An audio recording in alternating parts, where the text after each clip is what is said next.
When a scoop emerged last week relating to the fact that Leo Varadkar, the Taoiseach or former Taoiseach, had interfered in an official decision-making process, Varadkar's first response was to say that he was seeking legal advice and that the remarks were defamatory. Varadkar, in the same breath, practically the same sentence, admitted the fact that indeed he had done this particular disclosure of information. They're using the term leak. They're also using the term Leo the leak. And Thomas Sheridan quite correctly says that one should not refer to or address politicians by their first name. That's right. So this adoption of Leo is in fact wrong because it sounds affectionate, it sounds chummy. But Varadkar has, by his own admission, admitted the fact that indeed he did disclose commercially sensitive information, which could be argued, his disclosure of which could be argued possibly to have swayed a decision. He did this before, or he was involved in something broadly similar before, which he admitted to in the White House in 2017. So we are at a critical juncture here, because what was evident quickly was RTE were moving very, very fast, and the Irish Times were moving very fast to either pretend this hadn't happened, or if it had happened, to pretend that it really wasn't as bad as it's being made out to be. So RTE used the word shared. Now, shared would be technically correct, but there's much nuance in that. The better word is leak, but the even better word would be illegally disclosed. That would be the correct description of what Varadkar has done. By those two criteria, what he admitted to in 2017 and what he is admitted to now, he is a criminal. So he's now seeking legal advice on the fact that he admitted to the fact that he committed a criminal act, and now he considers it to be defamatory. This is a scoundrel's response, but it's actually very much a Fine Gael type of response, because there's a mindset in Fine Gael that is in fact intimidated by a solicitor's letter or I got legal advice or that kind of thing. He quite obviously wouldn't have got legal advice, or he might have rung Maria Bailey or somebody, or one of those other ones in Fine Gael. Don't forget that Maria Bailey lost a case against a hotel with an injuries claim. I may be slightly inaccurate there. I'm not sure she lost it, but I think the case is I don't have it to hand. I think she withdrew it. But certainly her candour and her conduct in that case was, to put it mildly, questionable. So this is an old trope we're hearing again from Varadkar and from Fine Gael. And this is now the call for the journalists, the real journalists, to tighten the screws on Varadkar. This is not about Varadkar. This is about RTE and about the Irish Times, and how, once again, our mainstream journalists are committed to letting us down. They let us down very badly last year with the Waterford whistleblowers, where Varadkar did not apologise for what he had said, did not withdraw what he had said, but RTE gave him a complete free pass. That, for me, was the last straw for me with RTE. That was where I said RTE are now have an agenda to deceive. It wasn't a mistake what RTE said. The Taoiseach has issued a full and unconditional apology. That was not a mistake. That was a deliberate effort on the part of the newsroom in RTE to deceive their listeners and viewers about the true nature of what Varadkar had said. He merely said, I apologise if it seems. That's not an apology. That's not withdrawing the remarks. If it seems means that the people who received the information were wrong, not him.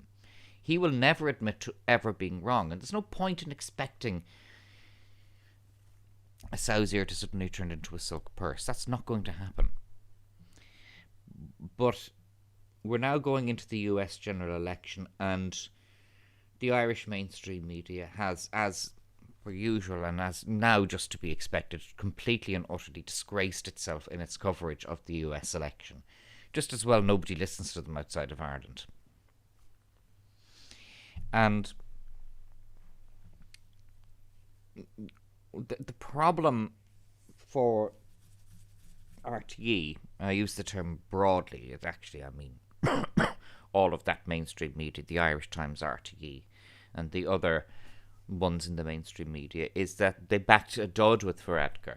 They backed him from the moment he became Taoiseach. They were just unconditional in their sycophancy towards him, despite all the evidence that began to emerge very quickly of his personal inadequacy and his utter unsuitability for the role of Taoiseach. This Varadkar's unsuitability fell into two categories. Of course, there's the illegal behaviour, there's the criminal behaviour. That's very important. But there was something that correlates quite closely to it, is his inappropriate behaviour. So there was his conduct in Downing Street, there was his conduct in the White House, there was the socks.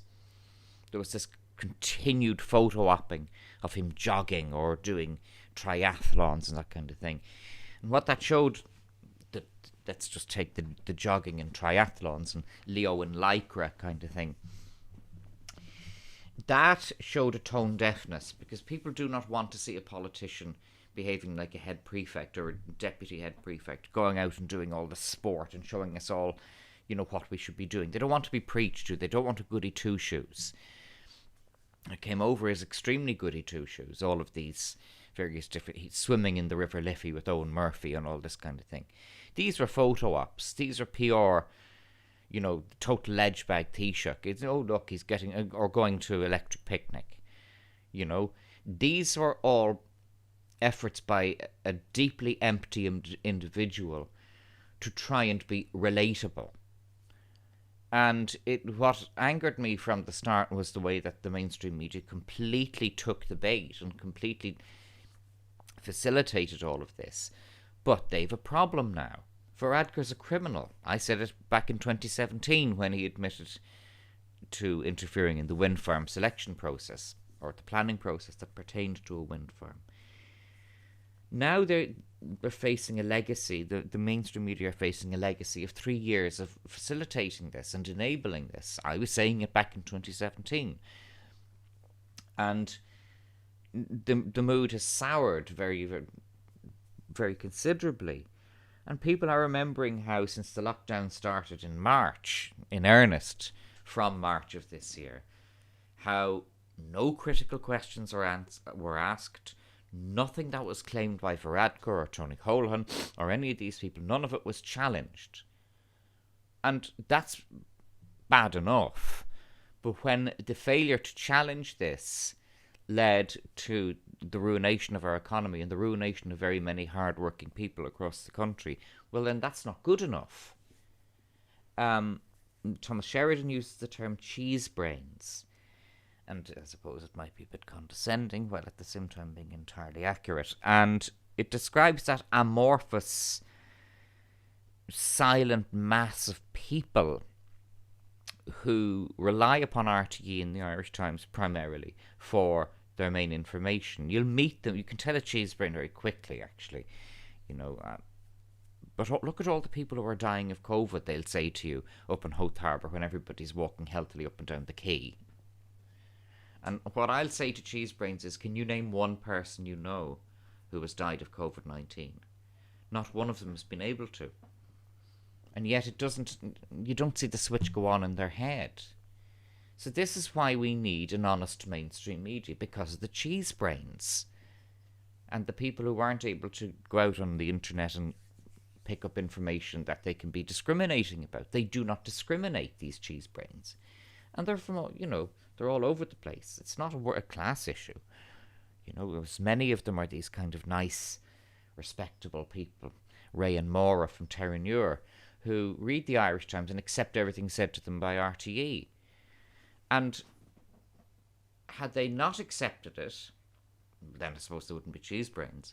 So this is where RTE's responsibility to critically report on the seriousness of the lockdown from March, not just now, but from March, and the Irish Times, their failure to highlight what was happening and how drastically this was going to affect our economy. That's why what they've done is so remiss and so unforgivable. So we are where we are now. It's November 2020. There's another lockdown on. The economy is now largely finished. It's now wrecked, the private economy is. And Varadkar has admitted to being a criminal. And RTE have this terrible choice. Do they continue to lie on behalf of Varadkar, or do they, for the first time, start asking those awkward questions that Varadkar doesn't want asked? The outlook isn't good, because don't forget that RTE is full of civil servants who do not have to worry about making a living. What I mean is, nobody gets sacked in RTE. Once you're permanent in RTE, you're there for life. Like Keelan Shandley. She got made permanent in RTE in her 20s. You know? How did she get that? So they don't care. They're all civil servants in a socialist, Marxist, heavily unionised, very, very feather-bedded environment, which RTE is. But the reality is now that a whole cross-section of this country is facing destitution.